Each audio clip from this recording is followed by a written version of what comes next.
Agora sim. Agora nós vamos estudar a parábola.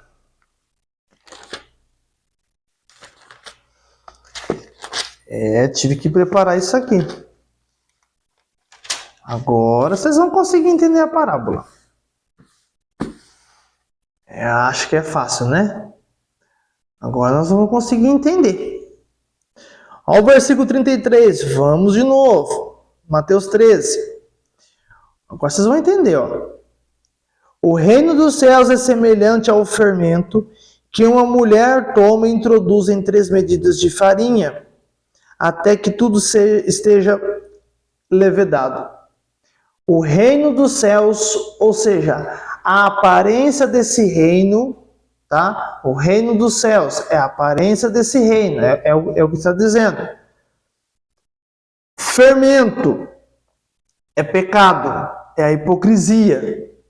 A farinha ou a massa, que é? É a igreja.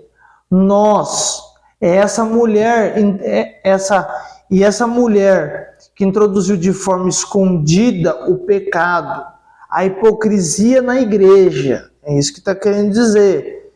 Ela pegou o fermento e colocou na massa. Ela pegou o pecado, a hipocrisia e colocou na igreja. É isso que está dizendo o texto.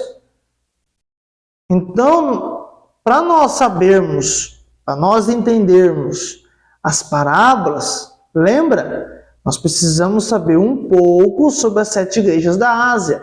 E essa do fermento aqui, nós vamos ter que entender qual igreja? A igreja de Tiatira. A igreja do 6º século na história. Né? É a igreja do 6º século. Mas o que? Evolução em relação ao tempo, tá? Entendeu? Por quê? Porque a igreja está o quê? Declinando na história. Vocês perceberam? Com o passar da evolução do tempo, com o passar dos anos, né, com relação ao tempo que tem passado, comparado com a igreja de Tiatira e com a igreja dos dias de hoje, nós estamos vendo que a igreja está o quê? Declinando na história. É isso que eu estou querendo passar. Por quê? Porque a igreja começou do propósito de Deus e começou a declinar na história. Começou a declinar. Agora eu quero que vocês abram aqui. Vocês pensam que é fácil falar sobre as parábolas? Não é fácil, não. Agora nós vamos ter que pegar uma outra referência para me explicar isso aqui também. Eu falei dos fariseus. Agora, para explicar essa parábola aqui agora e dar continuidade, nós vamos ter que ir lá em Apocalipse e entender um pouco sobre essa tal de Jezabel, dessa mulher aqui, dessa parábola do versículo 33 de Mateus 13. Apocalipse 2, versículo 18. Apocalipse 2, 18. E o anjo da igreja em Tiatira escreve: isto diz o Filho de Deus, que tem os olhos como chama de fogo e os pés semelhante ao latão reluzente. Conheço as tuas obras, o teu amor, tua fé, o teu serviço, tua perseverança. Sei que as tuas últimas obras são mais numerosas que as primeiras, mas tenho contra ti que toleras a mulher Jezabel, que se diz profetiza. Ela ensina e seduz meus servos a se prostituírem e comerem das coisas sacrificadas a ídolos. Aqui vai pegar pesado. Jezabel, uma mulher que está ensinando nessa igreja. Essa mulher aqui, ela simboliza o catolicismo romano no 6º século, que introduziu na igreja muitas doutrinas e ensinos errados, inclusive a adoração a ídolos, a imagens. E em Apocalipse diz que uma mulher, Jezabel, uma mulher que ensina na igreja. Mas a parábola diz que uma mulher, de forma escondida, introduziu fermento na massa. Essa mulher tipifica a grande prostituta, a grande Babilônia, que está destruída nos finais dos tempos de Cristo. Só que, por enquanto, é a responsável por ter adicionado o fermento na massa.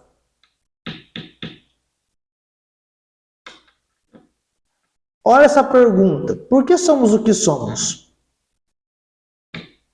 Por que nos reunimos em prédios? Por que a igreja brasileira não atua como igrejas fora das quatro paredes? De onde vem essa ideia?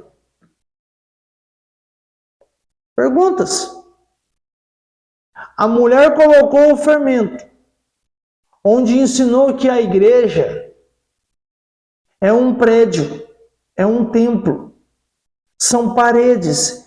E muita gente achando que esses locais de reuniões são sagrados até. Tem gente que acredita.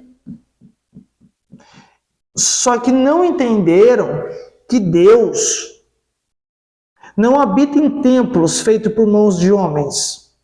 Sabe por quê? Porque a mulher adicionou o fermento à massa por causa disso, ou seja, doutrinas e ensinos de forma errada.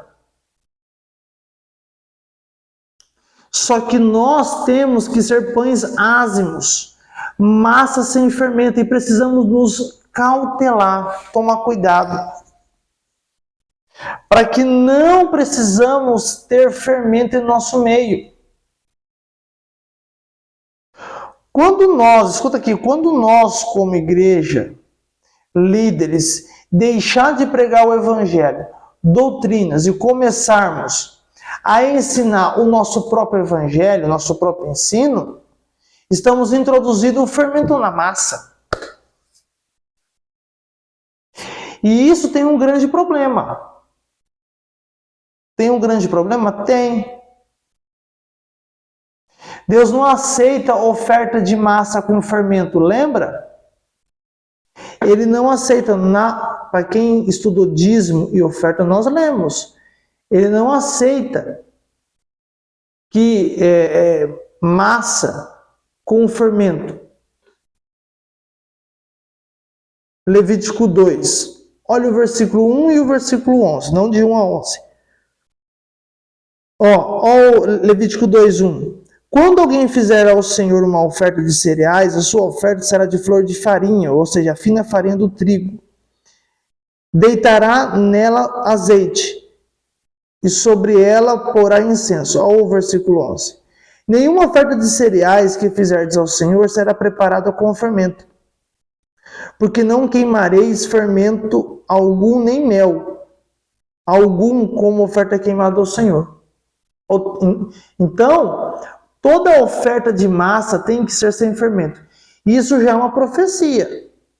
Isso aqui já é uma profecia, onde Deus já estava dizendo o que aconteceria com a igreja de Cristo na terra. Verdade, verdade. Então, para que sejamos uma oferta que Deus aceite, nós precisamos estar sem fermento. Por quê, Danilo? Porque Deus ele não recebe oferta com fermento. Por causa disso que somos os pães ázimos. Por quê? Porque celebramos nossa ceia do Senhor com pães ázimos. Que é pão sem fermento. Porque nós entendemos que o Senhor Jesus só recebe oferta sem fermento. Isso significa uma igreja que não está mergulhada no pecado, na maldade. E uma igreja que não vive uma hipocrisia, não vive. Cheio de gente hipócrita. Uma igreja que está realmente tentando verdadeiramente viver o evangelho. Existe. Então vemos que nessa parábola aqui, há uma mulher que de forma escondida introduziu o fermento na massa. E toda a massa, que diz aqui no versículo 33, a massa, o que ela fez? Ela ficou levedada. levedada. Isso significa que a igreja, como um todo, não vai se consertar. Porque a parábola diz que toda a massa ficará levedada. E vemos que realmente a massa está ficando levedada. Amém? Essa é a parábola, nossa quarta parábola, sobre o fermento que foi introduzido na massa, tá bom? E agora nós vamos para a próxima parábola, a parábola do tesouro escondido. Bora para a próxima aula. Até mais.